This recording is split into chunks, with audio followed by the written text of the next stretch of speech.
नमस्कार दोस्तों, स्वागत है आप सभी का RWM कॉम्पिटिटिव एग्जाम में। तो आइए आज हम लोग देते हैं AGTA का मृदा भौतिकी यानी कि सॉइल फिजिक्स के प्रश्न उत्तरों को। मृदा में सबसे छोटे कण किसके होते हैं? मृत्तिका के। मृदा में सबसे छोटे कण किसके होते हैं? मृत्तिका के। पहला प्रश्न है। दूसरा प्रश्न है, सिल्ट का मृदा कणाकार होता है। सिल्ट का मृदा कणाकार 0.02 से 0.002 mm तक होता है। क्वेश्चन नंबर तीसरा है, क्ले का मृदा कणाकार होता है। क्ले का मृदा कणाकार 0.002 mm से कम। चौथा है, किस मृदा में क्ले के कण 35% या अधिक होते हैं? तो क्ले मृदाओं के कण जो है 35% से अधिक होते हैं। क्वेश्चन नंबर पाँचवा है, वे मृदाएं कौन सी हैं जिसमें बालू, सिल्ट एवं क्ले के कण समान मात्रा में पाए जाते हैं? समान मात्रा में पाए जाते हैं परंतु समान गुण प्रदर्शित करते हैं। दोमट मृदा में। किसमें होता है? दोमट मृदा में। क्वेश्चन नंबर 6 है, बालू, सिल्ट व क्ले कणों की अवस्था कहलाती है। मृदा संरचना। बालू, सिल्ट, क्ले कणों की व्यवस्था क्या कहलाती है? मृदा संरचना कहलाती है। क्वेश्चन नंबर 7 है, कण घनत्व ज्ञात करने का सूत्र है। कण घनत्व ज्ञात करने का सूत्र क्या है? कण घनत्व बराबर कणों का वजन बट्टे कणों का आयतन। ठीक है। क्वेश्चन नंबर 8 है, कण घनत्व को कहते हैं। कण घनत्व किसको कहते हैं? वास्तविक घनत्व या सापेक्ष घनत्व को कण घनत्व कहते हैं। क्वेश्चन नंबर 8वां है, सबसे ज़्यादा कण घनत्व होता है बलुई मृदा का। सबसे ज़्यादा कण घनत्व किसका होता है? बलुई मृदा का। क्वेश्चन नंबर अगला है 10 नंबर है क्वेश्चन। 10वां क्या कह रहा है? सबसे कम कण घनत्व होता है क्ले मृदाओं का। सबसे कम कण घनत्व किसका होता है? क्ले मृदाओं का। और सबसे ज़्यादा किसका होता है? बलुई मृदा का। क्वेश्चन नंबर 11 है, मृदा घनत्व ज्ञात किया जाता है पिकनोमीटर से। मृदा घनत्व किससे ज्ञात किया जाता है? पिकनोमीटर से। 12वां क्वेश्चन है दोस्तों, साधारण मृदा का कण घनत्व कितना होता है? साधारण मृदा का कण घनत्व कितना होता है? तो 2.65 ग्राम प्रति सेंटीमीटर क्यूब या ग्राम प्रति सीसी।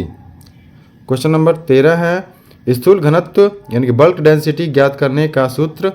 स्थूल घनत्व बराबर ओवन में शुष्क मृदा का वजन मृदा बटे मृदा जल व वायु युक्त का आयतन। ठीक है। क्वेश्चन नंबर 14 है, सामान्य मृदा का स्थूल घनत्व 1.33 ग्राम प्रति सीसी होता है। सामान्य मृदा का स्थूल घनत्व कितना होता है? 1.33 ग्राम प्रति सीसी होता है। क्वेश्चन नंबर 15 है, कौन सी मृदा का सबसे अधिक स्थूल घनत्व होता है? बालू मृदा का स्थूल घनत्व सबसे अधिक होता है। क्वेश्चन नंबर 16 है, मृदा का यांत्रिक विश्लेषण से किसका निर्धारण किया जाता है? मृदा के यांत्रिक विश्लेषण से बालू, सिल्ट और क्ले का निर्धारण किया जाता है। क्वेश्चन नंबर 17 है, pH स्केल में मान की रेंज क्या है? 0 से 14। pH स्केल में कितने से होता है? 0 से लेकर कितने नंबर तक होता है? 14 नंबर तक। क्वेश्चन नंबर 18 है, क्षारीय मृदाओं को सुधारा जाता है जिप्सम द्वारा। क्षारीय मृदाओं को CaSO4 यानी कि जिप्सम द्वारा सुधारा जाता है। क्वेश्चन नंबर 19 है, लवणी मृदा को सुधारा जाता है कैसे? भौतिक क्रियाओं द्वारा। लवणी मृदा को भौतिक क्रियाओं से सुधारा जा सकता है।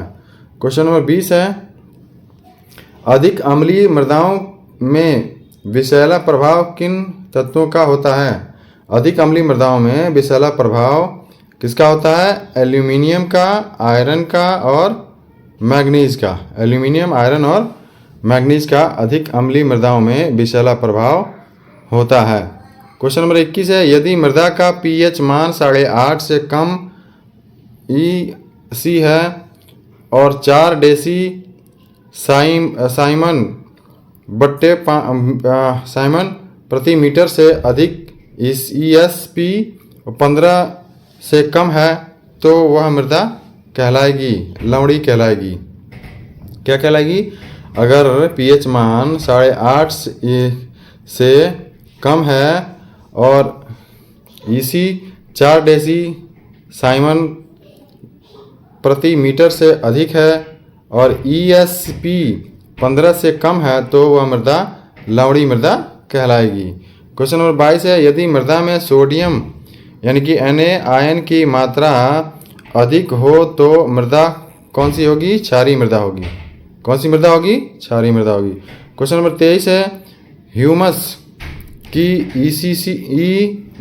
की CEC से मोल किलोग्राम होती है 100 से 300 होती है। तो दोस्तों आज के लिए इतना ही, फिर आप लोगों से अगले वीडियो में मिलते हैं। मृदा उर्वरता और सॉइल फर्टिलाइजर, मृदा उर्वरता यानी कि सॉइल फर्टिलाइजर के प्रश्नों को लेकर के फिर मिलते हैं अगले वीडियो में। तब तक के लिए आप लोग को